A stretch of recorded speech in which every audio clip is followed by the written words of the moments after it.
Okay, so I've decided I'm gonna be attractive. And apparently, I've got it all wrong because I thought it was just have nice hair, maybe don't smell, maybe get some nice clothes, gym occasionally, the normal stuff. But apparently I've been living in 2010 because now there's like 25,000 steps. You've got skincare, you've got hair care, you've got teeth, you've got jawline, you've got cheekbones, you've got bloody something called facial thirds. And I don't even know what facial thirds is. Beauty ultimately feels like a pay-to-win system. Fun fact though, when I was 17, the first time I ever felt the effects of, investing in my beauty skill tree, actually giving a damn about how I looked, was when I changed my hairstyle.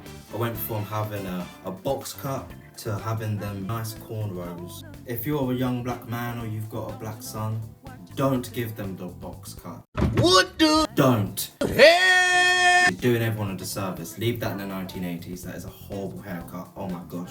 But it feels like nowadays, being attractive is becoming more about money, time and access. It used to be about genetics and grooming, Do your hair, maybe, shave your beard, smell nice. But now, it's about your skin, your teeth, your body, to the procedures you can get, to even professional photography you can get, since we live in a social media age and photos are low-key as important as what you look like in real life. But with the abundance of endless procedures available, and when I do say procedures, let me just list a few. You have skincare routine, retinol, peptides, whitening strips, Ozempic, Botox. You get the point. What I always find funny though is how people kind of miss out on the point of what beauty is about. It's about passing it down to your children. What's the point of looking good if your offspring are going to look ugly? You see the point? Side note, I was actually going to use this meme here that I used to see all the time growing up as like the example of what happens when you have too much plastic surgery. But it turns out that story was fake. None of these people know each other, and it actually ruined the girl's life. Man, I hate the internet. Jack, paint me like one of your French girls. Influencers, which I use that term quite broadly. But the sad reality is, these people actually do influence people. Like, they influence, 15-year-olds and, the next generation coming up. But people like, Clavicular and all that looks maxing content. It's all about the face. The margin for error is extremely small. If your mid-face ratio is even a centimeter long, that's going to affect you a lot more than even 10 centimeters of height will. Saying you need to, do injections, you need to pop these pills to look good, you need to bone smash. You know what I mean? It's so stupid, which I'm not even going to get into his nose. Okay, that's a different story for a different day.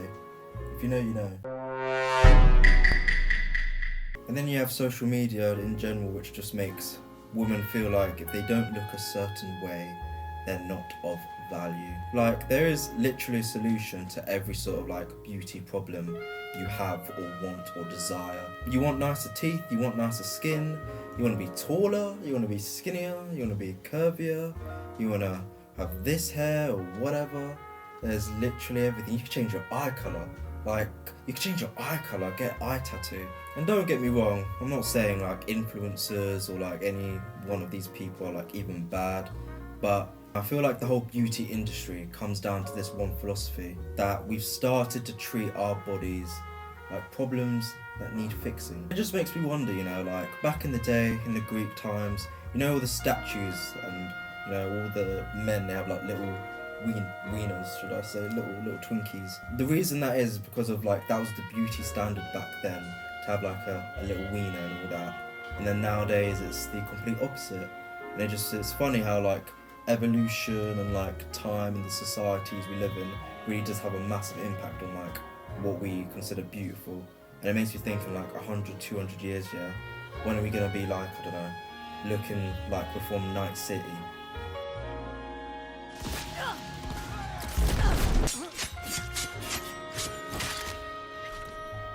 Okay, maybe not that far.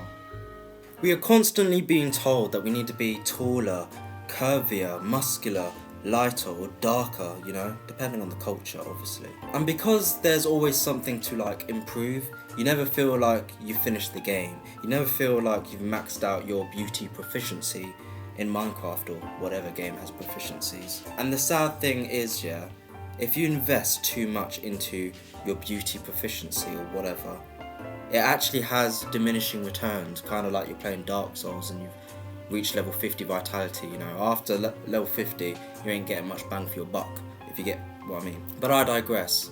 You know, it actually can start to make you look ugly and ugly, you know. You can get a bigger butt, but at what point does a big butt kind of look monstrous, if that makes sense? Or, you know, at what point does injecting yourself with oil makes you look like, I don't know, a Hulk that skips leg day and not a normal person? The beauty industry doesn't have to say you're ugly. No, it doesn't have to say that. It can say you're already attractive, but you could be so much more. That is deadly and powerful, that message, because it turns self-improvement into an endless consumer cycle. So I ask my friends, I ask myself, I ask you watching, at what point does improving yourself stop being self-care and just start becoming, you know, an insecurity shopping list, if that makes sense? What point do you go too far?